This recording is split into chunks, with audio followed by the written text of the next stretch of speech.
Many people shy away from woodland photography because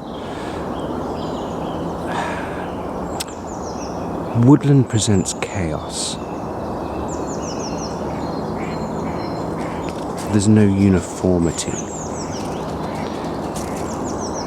And as such, they fail to see. And that means they fail to take nice photographs.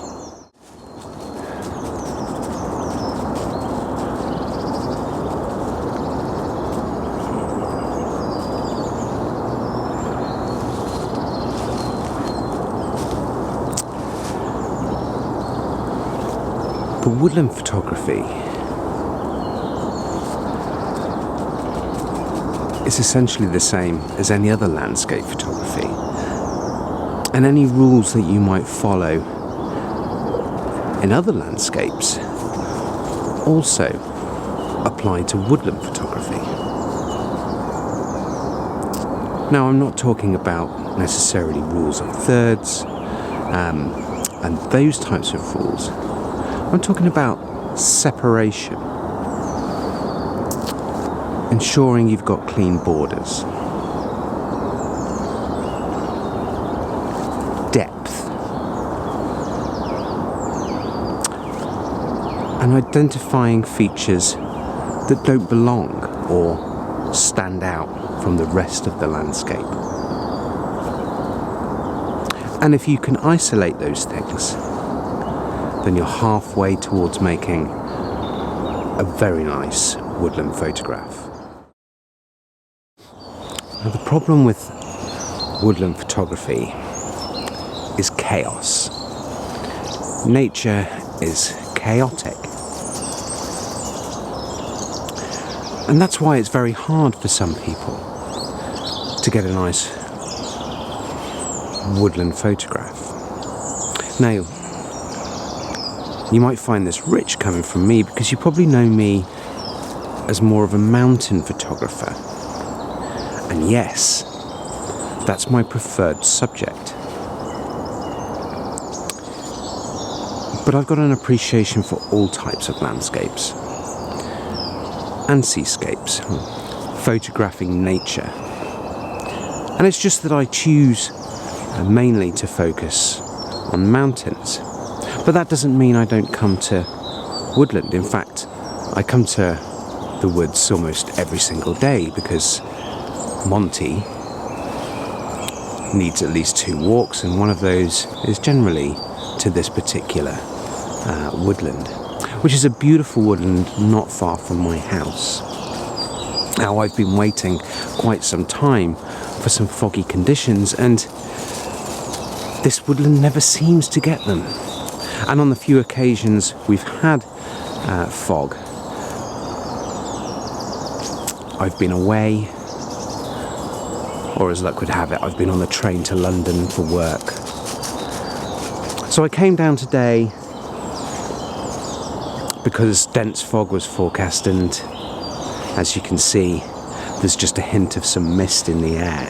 But that's not going to put me off, because I'm going to apply those same rules as I was talking about a moment ago.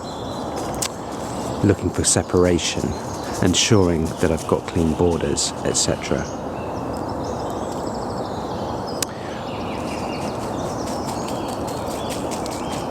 And I'm just returning to the subject of chaos. Nature is chaotic. And it's no more chaotic than it is in woodland. There are branches everywhere. There's detritus on the ground, leaves, grass, and other things. But what you've got to do is hone your eye towards something, towards a composition that stands out from the crowd. And once you've got that into your head, it's almost as if everything else falls away. Now, anyone can take a photo of a misty tree or an isolated lone tree in mist, and yes, it's very beautiful. But it's not until you come to really dense, chaotic woodland that you really have to train your brain to identify compelling compositions. But just like in sport, and I use this analogy quite a lot, even Tiger Woods can't take 6 months off and with his first stroke of the ball hit a hole in one. You've got to get your eye in.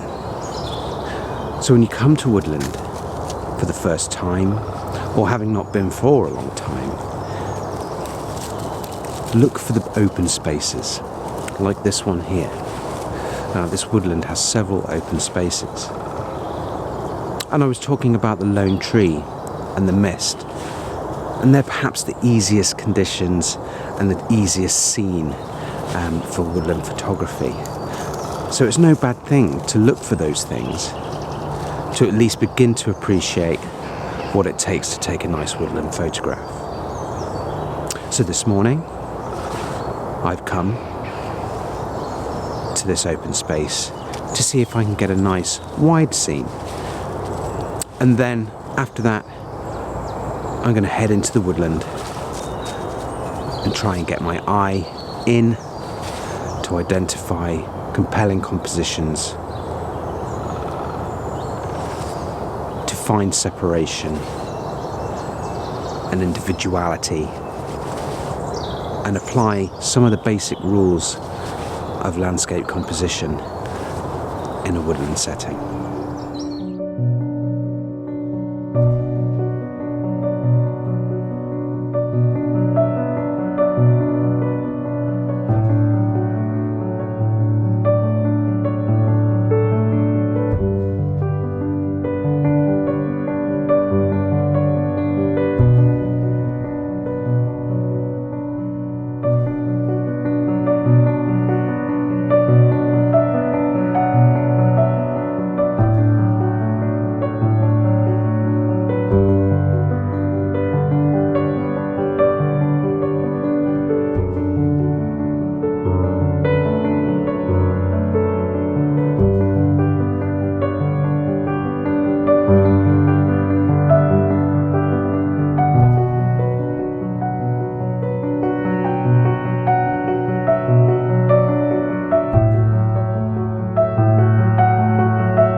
Now here is a nice example of a fairly chaotic scene, but in this scene there's a little tree just there, which is being lit by the sun.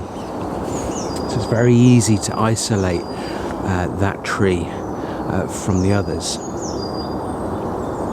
Now one of the best tools, I think, for woodland photography is a telephoto lens, because a telephoto lens allows you to get some strong depth of field, or I say strong, I mean shallow, which aids in isolating subject matter. So this morning I've had my 70-200 lens on my camera all morning, and I might as well have just left every single lens at home and saved myself the weight. So, using a very wide aperture to get a very shallow depth of field, a long telephoto focal lengths really aids in images like this. But actually, I think I might even go for a wide one here, because I'm seeing on the screen here, actually, that that's quite a nice scene if I play around with the composition a little bit. Now, one of the things that I do want to do, and you should really consider, because there is no greater contrast in landscape photography really than there is in woodland when there's sunlight. And one of the things I like to do is try to eliminate patches of sky unless it's essential to the composition, because sky coming through the canopy of a woodland photo creates highlights that draw the eye and really damage the aesthetic of the image.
Well, hopefully you're all feeling somewhat relaxed after that particular video.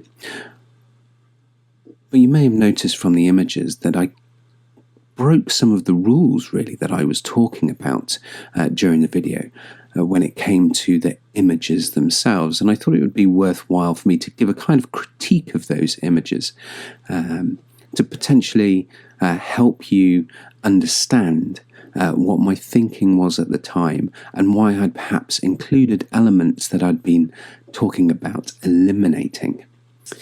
Now, this image was the third image in the video, but it was actually the first image that I took that particular morning before I'd even started doing any video. And the reason why I took this image was because the sun had just come up and the light was absolutely beautiful. It was so soft in this particular forest. Now, this forest is, or woodland is characterized by these really large beech trees. So there's a mix really of silver birch and beech. Now with the beech trees, the main branches are actually very high up in the canopy, and the lower trunks aren't particularly interesting. So I don't get any gnarled oaks or anything of that description. So it's very much a forest that you may just walk through on a daily basis and not really take that much notice of. But there is so much there to really interest a landscape photographer.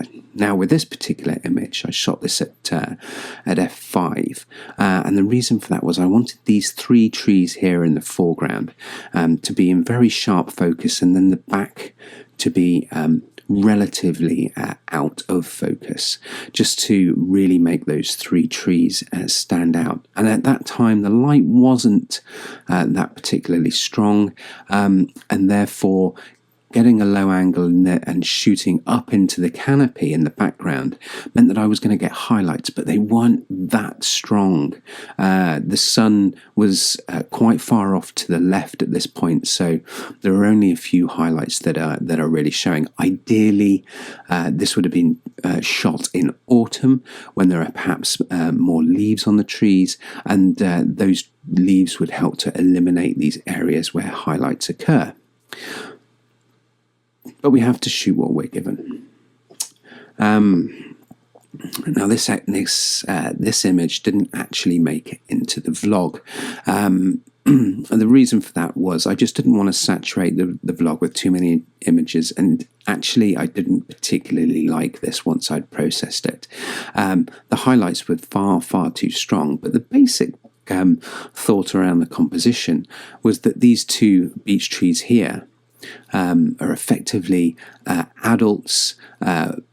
We've got a branch coming behind the other, perhaps it's signifying an arm around the shoulder of the other parent, looking down on this small sapling here, which is being lit by the sun. That was my thought behind the composition, but ultimately I don't think it worked, and that's why it didn't make it into the video. Now, this image was the first image that was shown in the video.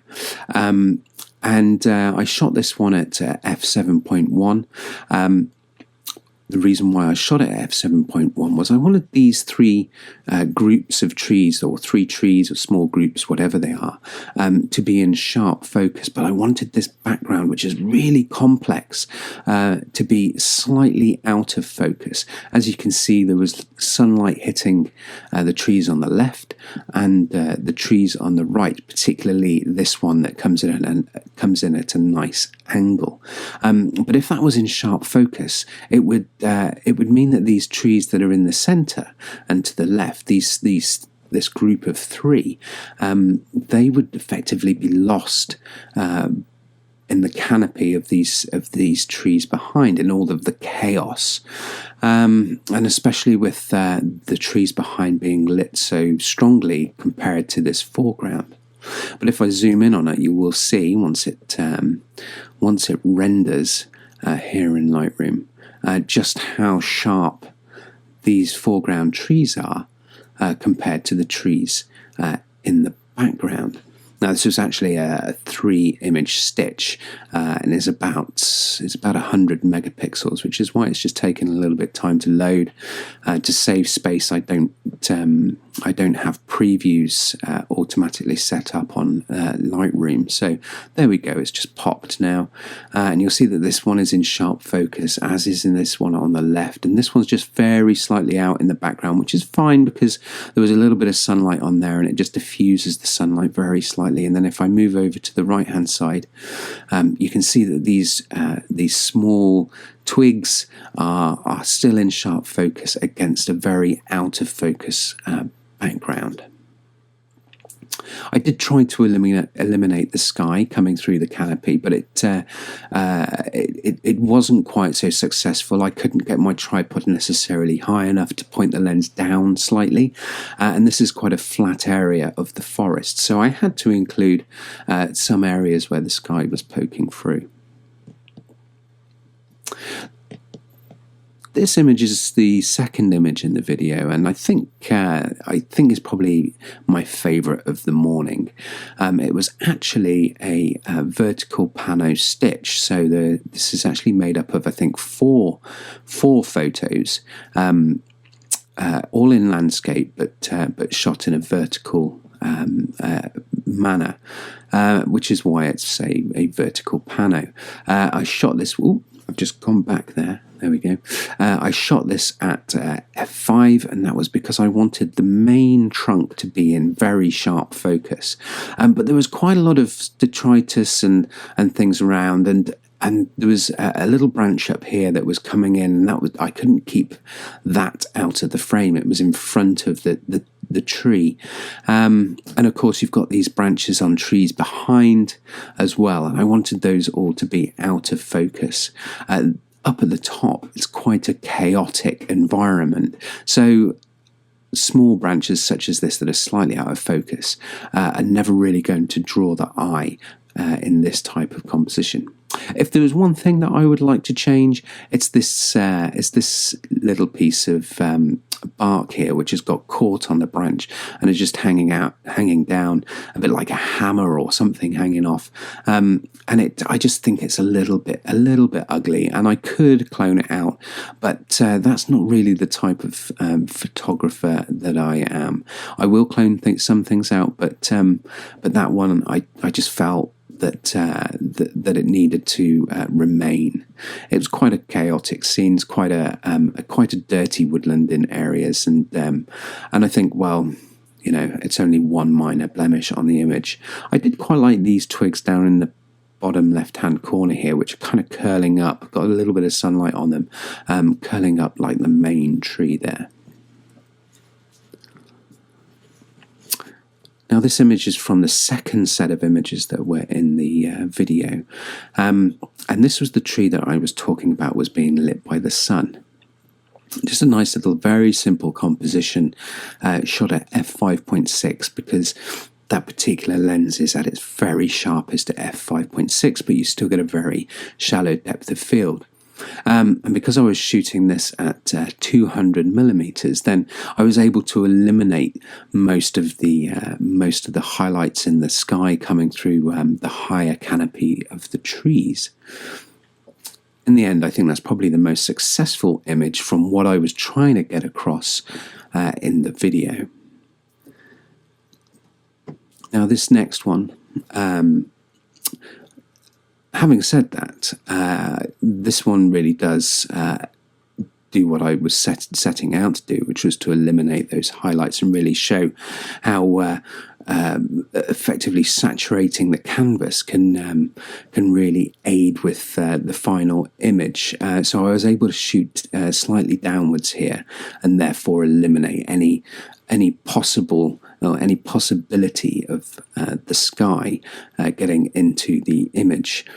I shot this one at f11 because I wanted these. I was quite close to it, even though I was shooting at 70mm, and if you recall, I was trying to keep that one lens on that morning because I was moving around fairly rapidly.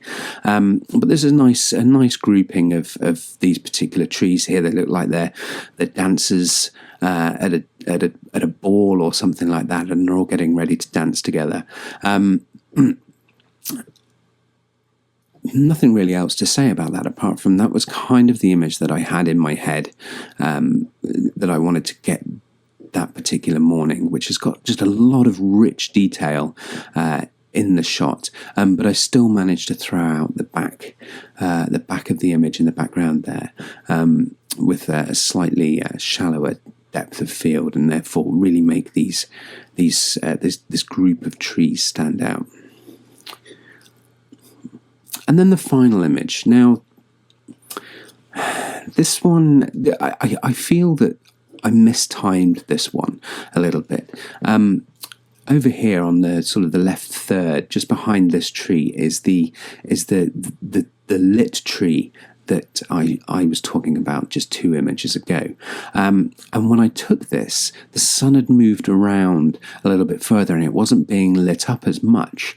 Now, had that still been lit up and I'd thought about shooting this a wider angle image very slightly earlier, then I probably would have moved a little bit to the right to allow a clear line of sight through to this tree, and that would have been lit up absolutely beautifully in the background. But as it was, this was more an image about this group of trees again here on the right hand side, and the sun streaming through the canopy.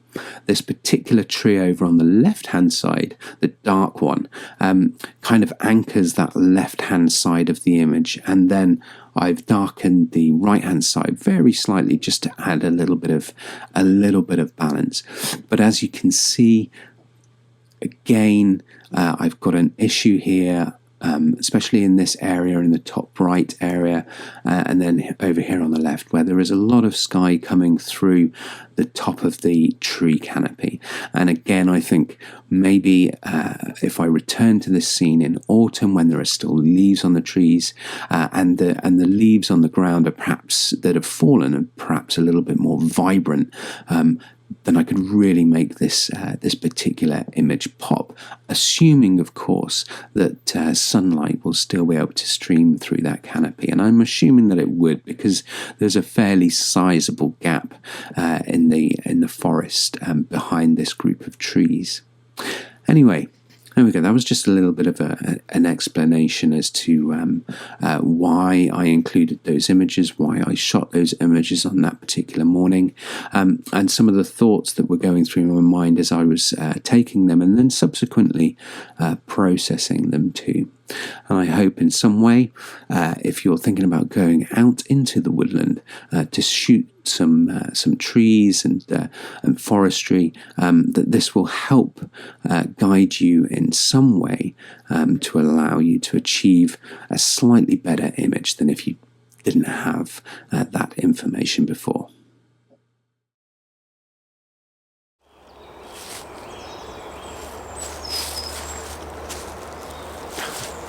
Fucking train. Morning. on your way to work.